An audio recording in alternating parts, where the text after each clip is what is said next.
कहा क्या बात करता, एक तो तुम टोपी नहीं पहना, हाँ, और फिर तुम बात कर रहा, कहाँ जाएगा, तो क्या बात करता, शादी हुई भी दुआ दे देंगे, खराबी भी मिलेगी, बात मानेगा मानोगे तो अच्छी भी मिलेगी। जाना तो जा बेटा, बात मत करो, हाँ? हम बना रहे हैं, तुम बिगाड़ रहा। एक बार बोल दीजिए, जी लगा के बोल दीजिए, आइंदा जब इलाके में जलसा हो तो किसी का सर खाली नहीं रहना चाहिए। ये कव्वाली नहीं है, ये ऑर्केस्ट्रा नहीं है, ये नबी की महफिल है ना। जहाँ नबी की महफिल होती है वहाँ मेरे मुस्तफ़ा मदीने से आते हैं, बगदाद से गौस आते हैं, करबला से हुसैन आते हैं, अजमेर से ख्वाजा आते हैं, और धामनगर से मुजाहिद मिल्लत आते हैं। ये औलिया कराम के नाम की महफिल है ना, नबी के नाम की महफिल है ना। बावजू आइए, घर से टोपी लगा के आइए, ताकि फरिश्ते देख कर जाएं तो कहें कि नबी का दीवाना आया है तो मुसलमान बन के आया है कि सही बात है कि नहीं? हाँ, मैं क्या बोल रहा था, और नबी के दादा ने कहा, ए बेटी आमना, चाहता हूं कि अपने नूरे नजर को देखूं, लखते जिगर को देखो। ए बेटी आमना जिसके लिए काबा झूमा, वो मेरा पोता कितना आला हुआ है। ज़हन को जरा करीब करो जरमुंडी वालों। नबी के दादा ने पहला कदम उठाया, दूसरा कदम उठाया, तीसरा कदम उठाया, अचानक एक हसीनो जमील खूबरू नौजवान, उधर चुप कर रहे थे, अब चालू हो रहे हैं, मैंने तनख्वाह बढ़ावे कम करा देगा, क्या बात है? सुनो, या माल कुछ मिलेगा तो तुम लोग बात कर रहा है। एक बार तड़प के बोलिए, हम खाली आप ही लोग को नहीं बोलते, हम अपना खानदान वाले को भी टाइट रखते हैं, है कि नहीं भाई? हाँ, ये मत कहिएगा कि अपना खानदान वाला नहीं बोल रहे हाजिर। हाँ, बैठना तो बैठिए, वरना जाना तो जाइए, हम टेंशन नहीं लेते, अल्लाह के एहसान है। गौस पाक का मैं वो दीवाना हूँ कि टेंशन लेता नहीं, दूसरे को मिला के जुला के मैं दे देता हूँ। हाँ, एक आदमी भी होगा तो मैं उसी रंग से बोलूंगा। मुझे यकीन है, ईमान कामिल है कि मैं किसी बाप की बोली नहीं बोलता हूं, मदीने वाले रसूल पाक की बोली बोलता हूं। कहा बेटी आमना, देखना चाहता हूं जैसे बढ़े ना नबी के दादा, कूलर घुमा दीजिए, हवा हमको नहीं चाहिए, जैसे चले ना, अचानक एक हसीनो जमील खूबरू नौजवान आए, नबी के दादा का रास्ता रोक दिया। जरा करीब से सुनिएगा, बहुत कीमती बात बताने जा रहा हूं जरमुंडी वालों। नबी के दादा ने कहा, जवान तेरे को मालूम नहीं, मैं उसका दादा, जो पैदा हुआ बच्चा वो मेरा पोता, तू बीच में रास्ता रोकने वाला होता है कौन? नौजवान ने कहा, मैं आया नहीं हूं, मैं भेजा गया हूं। मैं आया नहीं हूं, मैं भेजा गया हूं। नबी के दादा ने कहा कि तू है कौन, भेजा किसने? नौजवान का जवाब सुनिए, कहा भेजा मेरे अल्लाह ने, और मेरा नाम हजरत जिब्रील है। नबी के दादा ने कहा, जिब्रील अल्लाह ने क्यों भेजा, मेरा रास्ता रोकता है क्यों? जवाब सुनो जरमुंडी वालों, जवाब सुनो जो पूरी रात जागे हो तुम। हजरत जिब्रील ने कहा, खाने काबा के मतवल्ली, माना के जो बच्चा पैदा हुआ उसका दादा है, माना के जो बच्चा पैदा हुआ उसकी माँ बीबी आमिना है, मगर अब्दुल मुत्तलिब दादा बाद में होंगे, आमिना माँ बाद में होगी। जो बच्चा पैदा हुआ है वो सबसे पहले अल्लाह का महबूब है। सुभान अल्लाह, सुभान अल्लाह। और अल्लाह ये पसंद फरमा रहा है। नकीब साहब खाना खाने आए, मैंने आधा रात निकाबत करेगा, आधी रात खाना खागा। नकीब का काम है, अपना काम नहीं, ड्राइवर सो जाएगा तो गाड़ी चलेगी? सब काम हम ही करे। तड़प कर एक बार बोल दीजिए सुभान अल्लाह। जी लगा के, हे अल्लाह, जितने तेरे दीवाने, तेरे नबी के दीवाने पे मस्त हो रहे हैं, उन सबों को अजमेर शरीफ बुला ले। कह दुआ दिए, और जो लोग हाथ नहीं उठाया वो फंस गया। जरिए बात मानिएगा तो दुआ बढ़ा देंगे, है कि नहीं? अच्छा लगा? अरे बोलो ना भाई, अच्छा लगा? अब नबी के दादा ने कहा, ए बेटी आमना, हाँ जिब्रील ने कहा, जिब्रील से कहा नबी के दादा ने, रास्ता रोके क्यों?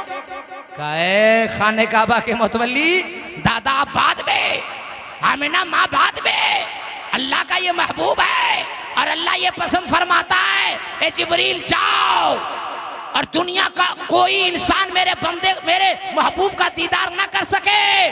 पहले आसमान से लेकर 7वें आसमान तक जितने फिरिश्ते हैं बारी बारी आएंगे और मेरे महबूब का कदम का बोसा देंगे, फिर दुनिया वाला दीदार करेगा। सुभान अल्लाह, सुभान अल्लाह, माशाअल्लाह। खाने बहुत काबा खूब। के मुतवल्ली, आप नबी का दीदार नहीं कर सकते। सुनिए, जो बात बताने जा रहा हूं उसको सुनिए आप। नबी के दादा वहीं रुक गए और बेटी आमना से, बहू आमना से कहा, बेटी आमना, तेरा शौहर मेरा बेटा हजरत अब्दुल्ला जब मेरा पोता तेरे पेट में था ना, नबी के वालिदे गरामी हजरत अब्दुल्ला जब नबी माँ के शिकम में पेट में थे ना, तो उनका इंतकाल हो गया था। अब नबी के दादा क्या कहते हैं, बेटी आमना, तेरा शौहर मेरा बेटा इंतकाल हो चुका है ना, इतना प्यारा जब पोता पैदा हुआ बेटी आमना, तो मैं चाहता हूं कि अपने पोते का नाम रखूं।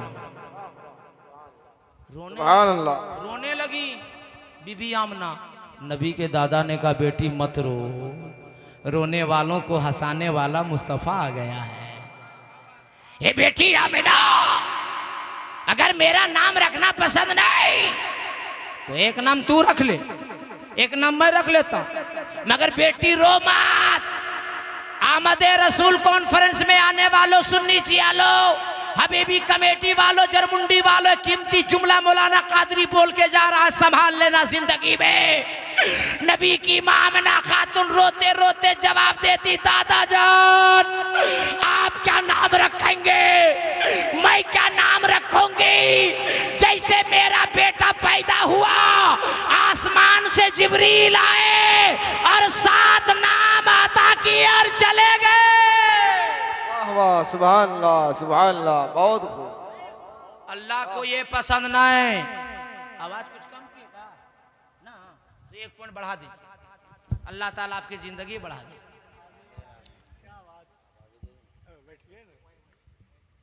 नबी की मां ने कहा, दादा आप क्या नाम रखोगे, मैं क्या नाम रखूंगी। जिब्रील आए और 7 नाम, अरे बोलो ना यार, 7 नाम कौन लाया, जिब्रील। किसके लिए, हम लोगों के नबी के लिए। अल्लाह को ये पसंद नहीं कि महबूब मेरा हो और नाम किसी और का हो।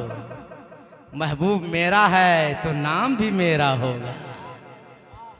जिम्मेदार स्टेज है, मेरी जमात के काबिल उलमा बैठे हैं, दुआ लेकर जुमला बोलने जा रहा हूं, जो 7 नाम आसमान से जिब्रील लेकर आए थे, शायद आज तक सुने नहीं होंगे। और सुन लो, वरना 10 साल जिंदगी गुजर जाएगी ढूंढने में आपको। अलाउद्दीन अहमद कादरी आपके जहन आपकी अदालत में देके जा रहा है, उसे याद रखना। 7 नाम जिब्रील लेकर आए।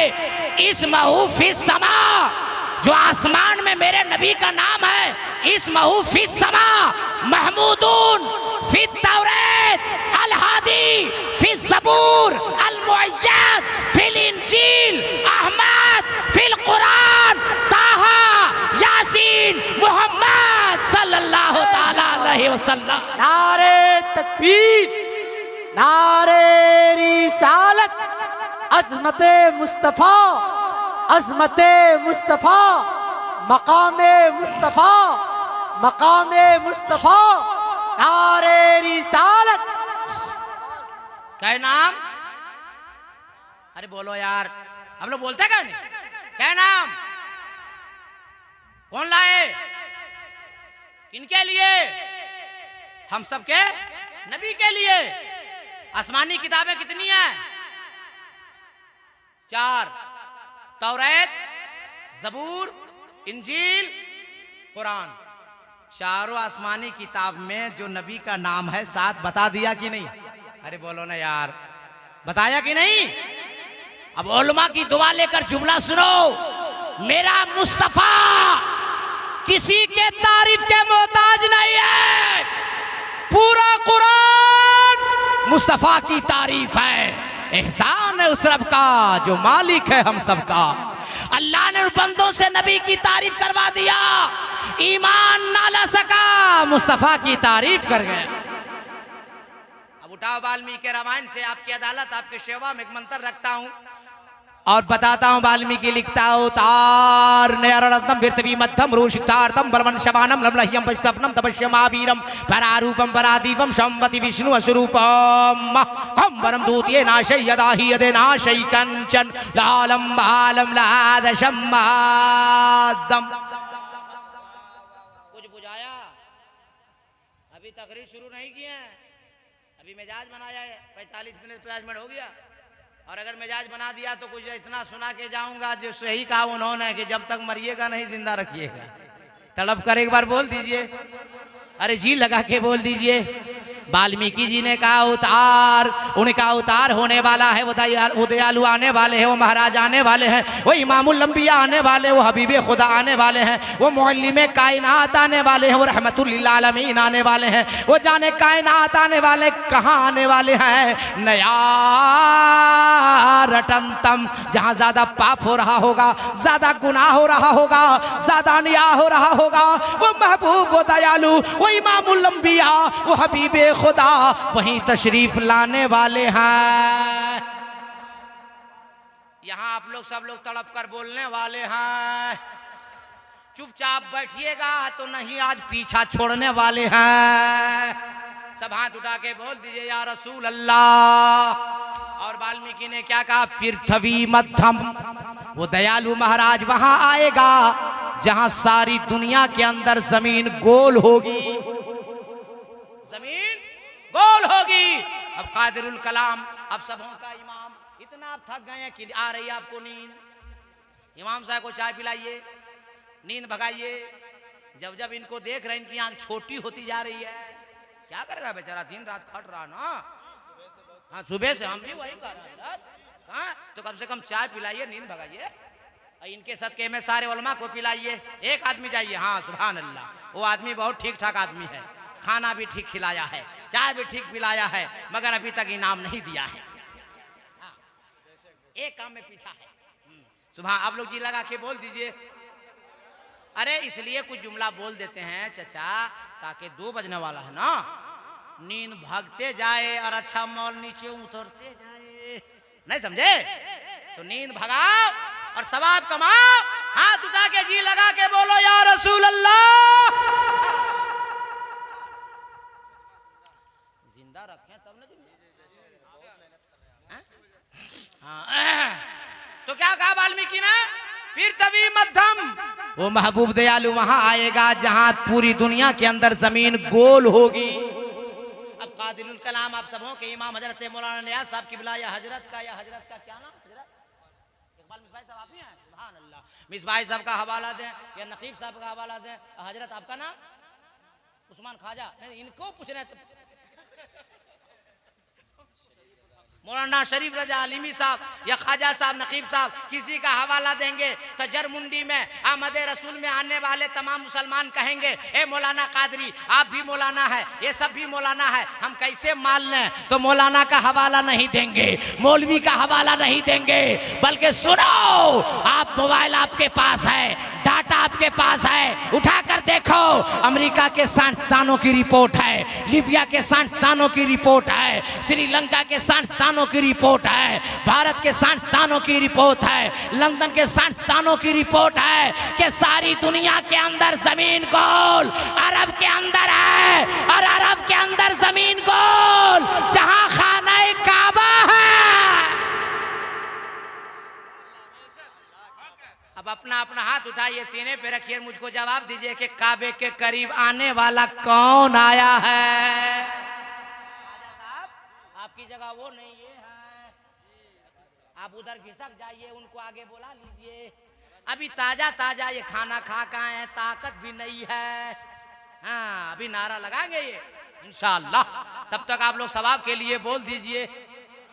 आगे वाल्मीकि ने कहा अवतार न्यालंतम पृथ्वी मध्यम उरु शिक्षारतम, वैसा नबी होगा जिसका कोई पढ़ाने वाला उस्ताद नहीं होगा, वो इमामुल अंबिया होगा, पढ़ाया होगा और जिम्मेदारी स्टेज है, जुमला सुनो। जहां से लाएगा वो जात रब्बुल आलमीन की, जो लाएगा वो जिब्रील अमीन, और जिसकी बारगाह में लाया जाएगा पैगाम वो रहमतुल लिल आलमीन की बारगाह। नारे तकबीर, नारे रिसालत, सरकारे मुस्तफा, मकामे मुस्तफा, अज़मते मुस्तफा, मेरे सरकार की आमद, दिलदार की आमद, हुजूर की आमद, पुरनूर की आमद। आगे वाल्मीकि ने कहा परारूपम परादीपम, वो जो महाराज दयालु आएगा उसका दो रूप होगा, एक आसमानी एक जमीनी। एतराज वेदों पुराण का, जवाब रहल पे रखे हुए कुरान का। आपका नाम है मुसलमान, आप हो साहिबे ईमान, जिस किताब पे आपका ईमान उस किताब का नाम है कुरान। तड़प के बोलो ना सुन्नी मुसलमान। दलील दे देता हूं ताकि कोई माई का लाल इतराज नहीं कर सकता। वाल्मीकि कह रहा है परारूपम परादीपम, दो रूप होगा, एक आसमानी एक जमीनी। एतराज वेदो पुराण का, जवाब रेहल पे रखे हुए कुरान का, कि जुस्तान से लिपट कर रेहल पे रख दिया जाए तो वो 30 पारा है। पूछना उसके बारे में है जो आमिना खातून की गोद में आमिना की चादर से लिपट जाए तो आमिना का महपारा है। पता चला है कुरान तेरे दो तेवर, एक तिलावत के लिए एक ज़ियारत के लिए। तो जिसकी तिलावत की जाए उसे कलामे पाक कहते हैं, और जिसकी ज़ियारत की जाए उसे रसूले पाक कहते हैं। सिक्योरिटी साहब, आप अरे आप जवान है, चले ए जवाब दो, जवाब दे भाई, जवाब दे। ऐ जिंदाबाद, अल्लाह अकबर, या रसूल अल्लाह, ऐ जिंदाबाद जिंदाबाद। माँ बहनें बड़ी तादाद में बैठी हैं और मेरी गुजारिश है कि थोड़ी देर और बैठिए। इस वक्त मैं पूरे हिंदुस्तान, नेपाल, बर्मा में एक वक्त किसी इलाके में एक तकरीर में करता हूं ना, तो उस इलाके की सारी औरतें मार खाने से बच जाती हैं। अगर मार खाने से बचना है तो बैठी रहो, और जिंदगी भर मार खाना है तो चली जाओ अपने शौहर से। आप मरने दीजिएगा, अजब हाल है यार, अपने शौहर की बात कर रहे भाई। तो बैठ, अगर मार से बचना है मेरी माँ बहनों तो 10 मिनट इंतजार करो, हम तुम्हारे करीब बहुत जल्द पहुंच रहे हैं इंशाअल्लाह। जी लगा के बोल दीजिए, अरे और तड़प के बोल दीजिए, और लहक के बोल दीजिए। वाल्मीकि ने कहा परारूपम परादीपम, दो रूप, एक आसमान एक जमीनी। आपका नाम है मुसलमान, आप हो साहिबे ईमान, जिस किताब पे आपका ईमान उस किताब का नाम है कुरान। अब कुरान से दलील देता हूं ताकि कोई माई का लाल ना उंगली कर सकता है ना उंगली दिखा सकता है। और हम जमाते अहले सुन्नत मसलके आला हजरत वाले हैं, हम लोग उंगली नहीं करते हैं, उंगली दिखाते हैं। मुहावरा है, उंगली करना मतलब परेशान करना, और उंगली दिखाना मतलब भूले हुए को सीधा रास्ता दिखाना। परेशान मतलब आपको समझने की जुमला सुन लीजिए। जैसे जो घर में मर्द, शौहर, हस्बैंड अपने घर में बीवी से डरता है, वो मस्जिद में आके इमाम पे जमाता है। बीवी के सामने कुछ नहीं बोल पाएगा, और इमाम के पास आएगा, कल कहाँ थे? जोहर में, ज्यादा दिन हो गया।